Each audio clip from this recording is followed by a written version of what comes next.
Welcome back to Joe Stunner Boxing.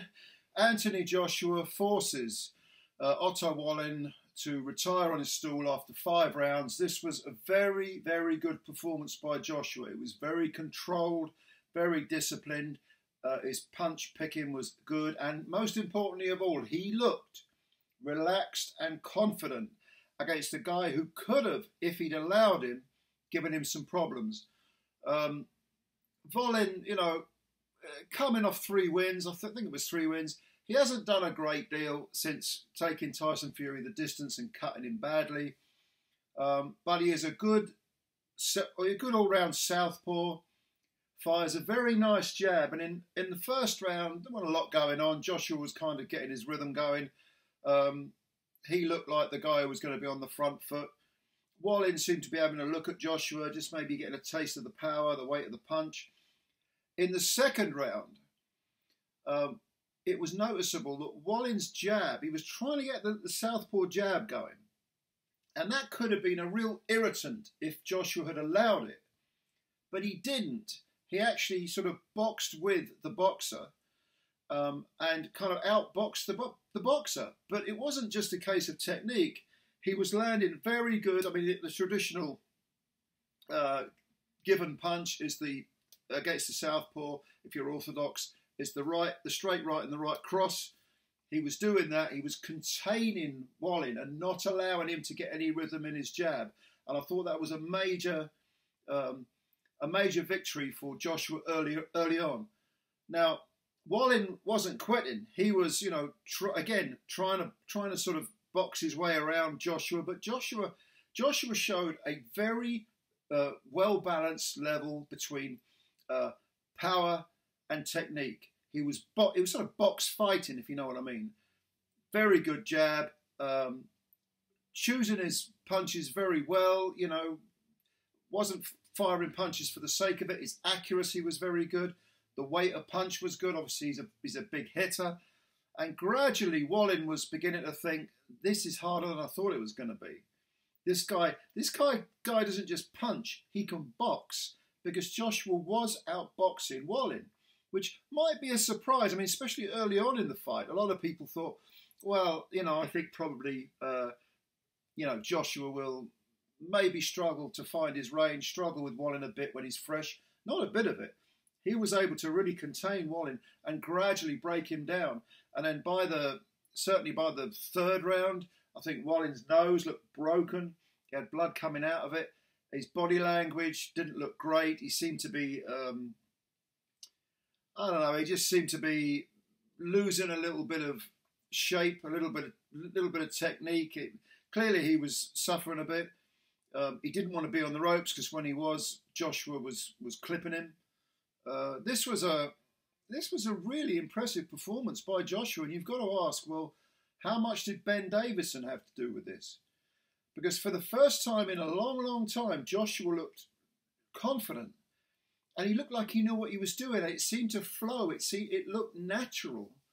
And I just wonder how much of that was down to Ben Davison. Because Ben Davison, as we know, is an extremely sort of cerebral, clinical-minded, analytical sort of trainer.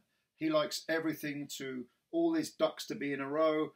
He likes to have a game plan. And Joshua is the type of fighter who likes to be told exactly what to do. Now, strangely enough, it wasn't a case of him needing to do that. And I would guess, this is only a guess, but I would guess before the fight, Davison, repeatedly sat down with Joshua, explained in great detail what he wanted him to do. And therefore, Joshua went into the ring knowing the script, knowing the plan perfectly, and simply went out and executed it. And it could be, I wouldn't be surprised at all if Joshua didn't go back with Derek James but stuck with Ben Davison, because it seems to me that the fighter and the trainer, when they're on the same page, when they're kind of gelling, when there's some sort of synergy there, you want to stick with that. And that's not to say that Derek James is a bad trainer, or Robert Garcia, or any of the people that Joshua has worked with in the past.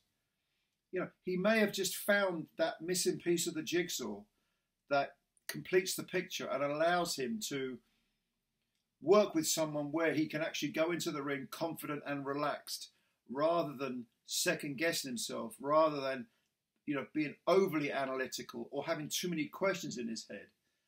Ben Davison may well be the right guy for Joshua. I don't know what went on behind the scenes. I don't know how much input James had into this fight.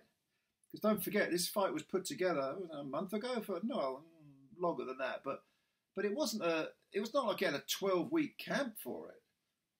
But it was. I was just thought, Joshua, you can't reinvent the wheel. But it seemed to me that Joshua was mixing the boxing with the heavy hands. And he can box, Joshua. He's unfairly maligned. He's not a stiff robot. I've never understood it when they say Joshua's robotic. Certainly at times he's carried too much weight, too much muscle, and probably looked a bit stiff because of it. But he's a very good boxer. And he outboxed a boxer and beat him up.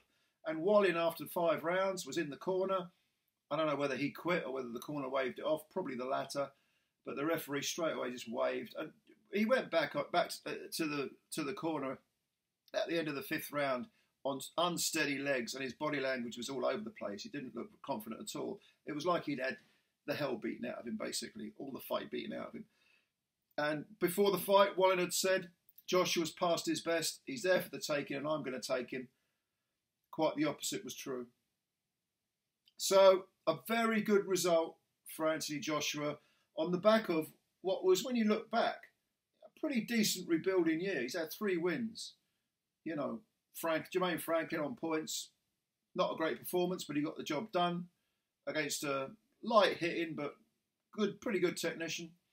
Then he had the business with Hellenius, where he got his nose blooded and his mouth was blooded, but he got that highlight reel knockout. And now he's got a very good stoppage over a guy who was only beaten once before. I mean, Joshua is back in the mix. There's talk of putting him in with Hrgovic next for the IBF, if it's a vacant belt.